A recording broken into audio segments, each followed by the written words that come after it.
First entry. Today is the day I become a Bare. A paladin of Ubtao, chosen and uplifted by the god himself. I have never been so nervous before. We have been told all our lives about the power of the Bare. We were forever being told we would likely never see one fall in our lifetimes, yet alone be chosen to replace one. I had only but caught glimpses of them during the rare walks through the crowded streets of Mesro.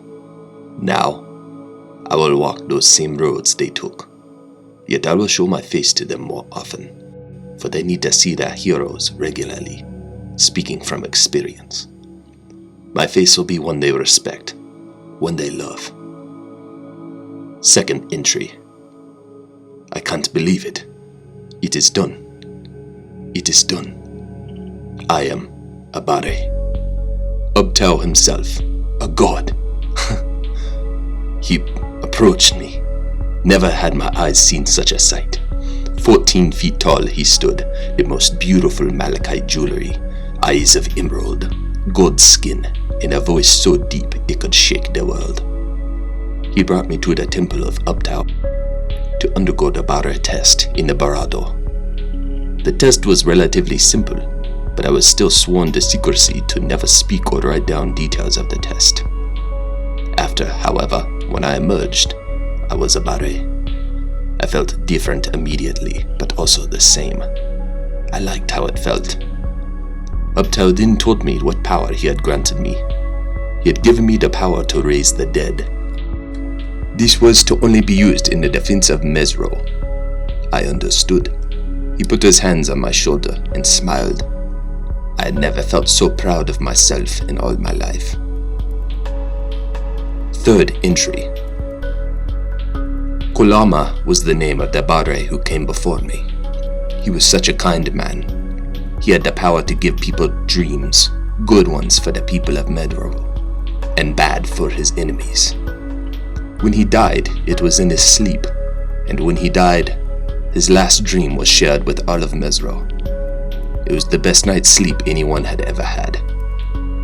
When I awoke, I was being informed that I was taking his place. I didn't know what to say, but I'll miss his dreams. Fourth entry. I have met the other Bare. I had been looking forward to this moment for some time. While most I liked, there was one I did not. The only non-tabaxi to ever pass Ubtao's test. His name is Durham-Styles. And while I don't hate him, I don't respect him. He isn't even from Chult, but came from a place called Cormir over 1200 years ago. The way he talks about that place with utter contempt. Yet I see something else behind his eyes. He is running away from something back in his homeland. How can I trust somebody who has abandoned his home once already? I do not care how well spoken or charming he is. He cannot fool me. Although, Mesro still needs someone like him for his powers from Ubtao. Lamas has the ability to understand, speak, and write in any language. This has helped quite a lot over the years. I just wish this gift had been given to anyone else. The other Bare I quite like. King Osa I is the current ruler of Mesro and has been for 1500 years. He has the ability to remember anything he has ever witnessed. The next is Kwalu, son of King Osa. Born 100 years ago, Kwalu has the ability to summon clouds of insects to defend Mesro. He takes his job very seriously. The most mysterious and elusive of the Bare is Mainu. She controls the rivers, lakes, and creatures in them. She never leaves the water, meaning I had to go visit her underwater, and she took on the form of a giant piranha. The newest Bare, before me of course, is a young girl of only 15 years of age named Fipia. She is very shy and in awe of her responsibilities, but has already proven herself by using her plant powers to bring the agricultural quarter back to life. The last Bare is Alessandra Rayburton, wife to Dalamas. Lucky bastard. She is so beautiful, so kind. Her laugh is infectious, and her eyes, a beautiful sea green. She has the ability to speak and command any beast in Chult. She is an amazing woman. If only Dalamas wasn't around. 5th entry. Something strange is happening. Uptao has seemed displeased with us lately, even annoyed. What is going on? He shouted at someone the other day while holding court. They asked for Uptao to save their cattle from sickness. His response: death is a part of life. When we walk life's maze, we cannot rely on our God to help us through every obstacle in the way. 6th entry. Uptao. Uptao, our God, is gone.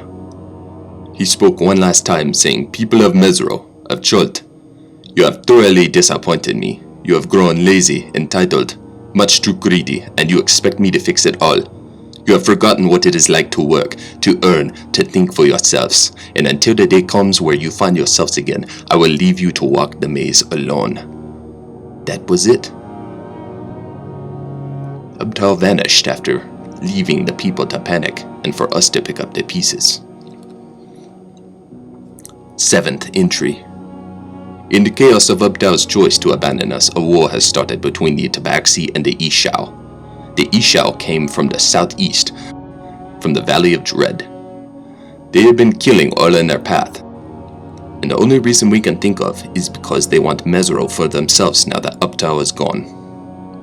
So far, we have kept our forces from approaching Mesro, but that doesn't seem to be their main goal. They are heading west now towards the Valley of Lost Honor. What they are looking for is unknown to us. 8th entry. By Uptao's name, the rumors are true. The Ishao have released a corrupted aspect of Uptao from deep in the Valley of Lost Honor. It is a shadow giant called Ishao Dao, also known as the Shadow of Uptao. Not only do they have a giant, but their forces are much larger than Metro's. I have to think of something to do to help. Maybe I can... Wait, no. I can't do that, can I? 9th entry. Victory! The Ishao and the giant have been defeated. The attack on Mesro was quick, but brutal, and not without cost. Menu was the first to fall, but defended our waterways well. Dalamas was next and earned my respect for how well he fought to his last breath. King Osa I fell the easiest of all the Badre, crushed by the giant. His son Kwalu lost an arm, but he survived. Vipia is still stunned from the battle. You can't expect a child to know what to do in the middle of battle. Thankfully, Alessandra survived. I actually saved her personally when she was in a trance trying to control local wildlife to help. Her 4 guards were killed, and she would have been too, if I hadn't stepped in. All of Mesro would have been lost if not for me. I looked to the dead for help, in Schultz graveyards and all the bodies that fell during the battle.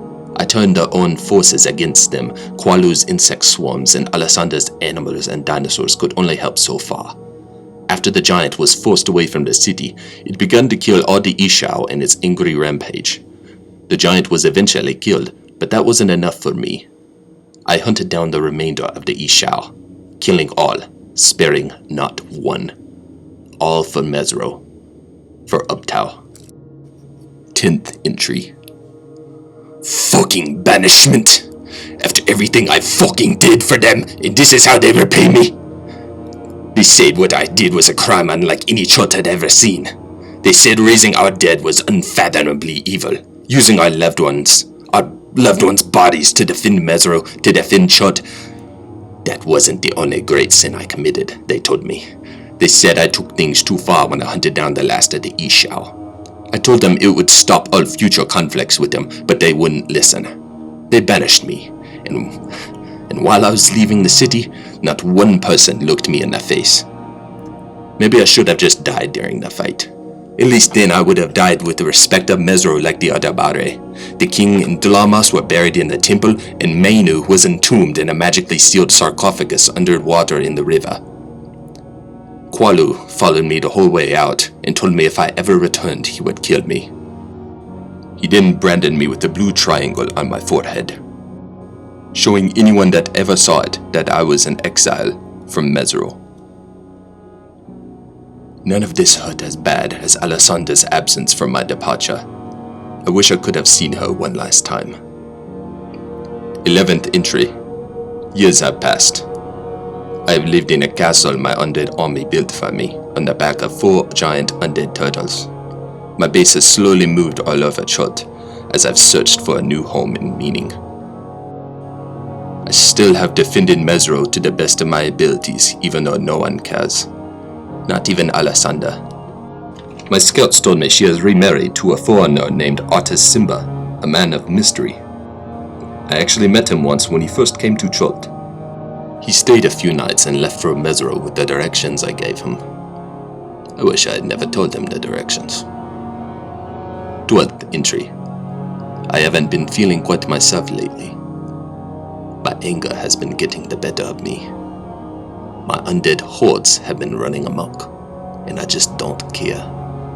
Instead, I've been feeling an overwhelming urge to get revenge on Mesro. I think I might actually plan an attack soon on the city. Maybe I should take the throne that Uptow once sat upon. After all, if anyone deserves it, it's me. Last entry. Something happened to Mesro. I had just begun my attack when the entire city vanished in front of my eyes and was replaced with a ruined copy. Did I do something? Was this some new form of magical defense? Was it Uptow? What is going on? I need answers. I must find the Oracle, Sergeant Mbaza. I have so many questions. If she doesn't know, maybe the Yuan Ti will. They're out there somewhere. I just need to find them.